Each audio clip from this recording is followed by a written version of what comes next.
Hello guys, welcome back to new video. तो भाई आज हम एक ऐसे टॉपिक के बारे में बात करने वाला है जो कि आपका कम्युनिकेशन स्किल में ये साइलेंट पावर का काम करता है। साइलेंट पावर मतलब ये आपका कम्युनिकेशन स्किल को साइलेंटली डिनोट करता है, डिफाइन करता है। तो चलिए, इस टॉपिक का नाम है बॉडी जेस्चर। बॉडी जेस्चर, आप जो शब्द बोलते हैं कहीं ना कहीं उससे ज्यादा इंपॉर्टेंट आपका बॉडी पोस्चर है। तो चलिए समझते हैं कि बॉडी जेस्चर कैसा होना चाहिए बात करने वक्त। तो क्यों जरूरी है बॉडी जेस्चर, सबसे पहले ये बात करते हैं। बॉडी जेस्चर क्यों जरूरी है? इमेजिन करिए, अगर आपके सामने एक व्यक्ति खड़ा है, अगर वो व्यक्ति आपसे बात कर रहा है और वो नीचे देखकर बात कर रहा है, हाथ फोल्ड करके बात कर रहा है, आई कांटेक्ट भी नहीं कर पा रहा है, तो आपको बात करने में अनकॉन्फिडेंस फील होगी ना।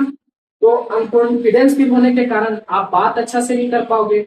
और वही साइड अगर कोई दूसरा व्यक्ति खड़ा है आपके साथ और वो आंखों में आंखें डाल के बात कर रहा है, बॉडी जेस्चर दिखा रहा है अपना, और अपना हेड मूवमेंट दिखा रहा है, हैंड शो दिखा रहा है, नेचुरल स्माइल के साथ दिखा रहा है, आपको बात करने में अच्छा फील होगा। तो आप भी परेशान हो। तो चलिए बताते हैं कि बॉडी जेस्चर कैसा होना चाहिए हमारा बात करते वक्त। तो हम पांच पॉइंट लेंगे और 5 पॉइंट को एक एक करके एक्सप्लेन करेंगे। सबसे पहला पॉइंट है पोस्चर, यानी कि हमारा जेस्चर कैसा होना चाहिए किसी व्यक्ति से बात कर रहे तब।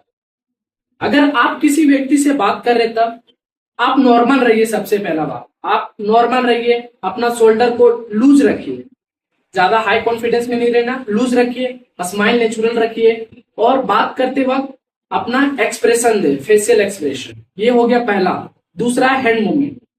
हैंड मूवमेंट, अगर आप बात कर रहे हो उस टाइम अपना हाथ थोड़ा हिलाते रहिए। ओवर हैंड शेक नहीं करना, यानी कि ओवर हाथ नहीं हिलाना, बिकॉज अगर आप ओवर कर देंगे तो सामने वाला व्यक्ति को लगेगा आप ओवर रिएक्ट कर रहे हैं, ओवर रिएक्ट कर रहे हैं। तो अपना जब बात करते हैं अपना हाथ को नॉर्मली रखिए, और इंपॉर्टेंट लाइन, जब कोई इंपॉर्टेंट शब्द आता है सबसे पहले उसको अंडरलाइन कीजिए। अंडरलाइन करेंगे तो वो क्या करता है, अपने जो वर्ड बोला है उसमें मोर इम्पैक्टफुल डालता है, यानी कि वो बहुत ज्यादा जरूरी होता है। तीसरा होता है स्माइल। सबसे जरूरी है स्माइल। अगर आप स्माइल नेचुरल रखते हैं, नेचुरल अगर व्यक्ति से किसी बात कर रहे हैं, स्माइल प्योर नेचुरल, यानी दिखावटी स्माइल नहीं। अगर दिखावटी करोगे तो आपको बुरा लगेगा, तो अपना स्माइल नेचुरल रखो। और चौथा है हमारा हेड मूवमेंट। सबसे इंपॉर्टेंट है हेड मूवमेंट। अगर आप ही बात कर रहे हैं तो माथा थोड़ा हिलाते रहिए ऐसे, या फिर अगर वो आपको बोल रहा है आप समझ रहे हो उसके बात को, तो थोड़ा शेक करते रहिए, ओवर नहीं कर रहा है। और पांचवा हमारा डिस्टेंस। डिस्टेंस भी इंपॉर्टेंट होता है।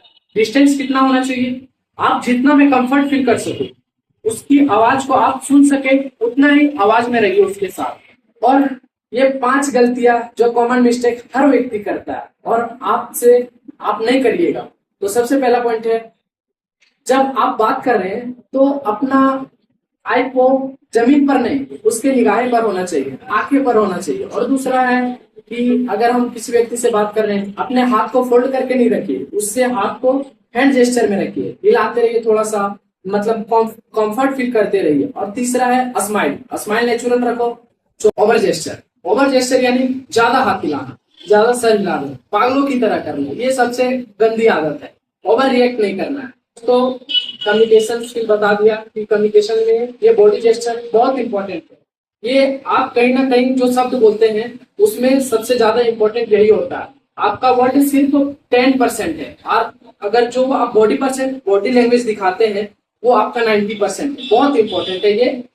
अगर आप ही चाहते हैं आपकी बात को कोई कॉन्फिडेंट और इम्प्रेसिव फील करे, तो अपना बॉडी जेस्चर पर काम करना स्टार्ट कर दो। जो हमने 5 बताया, posture, hand movement, smile, head movement and distance, इस पर काम करना स्टार्ट करो। तो अगले वीडियो में मिलते हैं, तब तक प्रैक्टिस करते रहिए, अपना बॉडी जेस्चर सुधारिए और अच्छा बनाइए, ताकि लोग आपको वर्ड को जो बोलते हैं उसको इम्प्रेसिव और कॉन्फिडेंस फील कर पाए। तब तक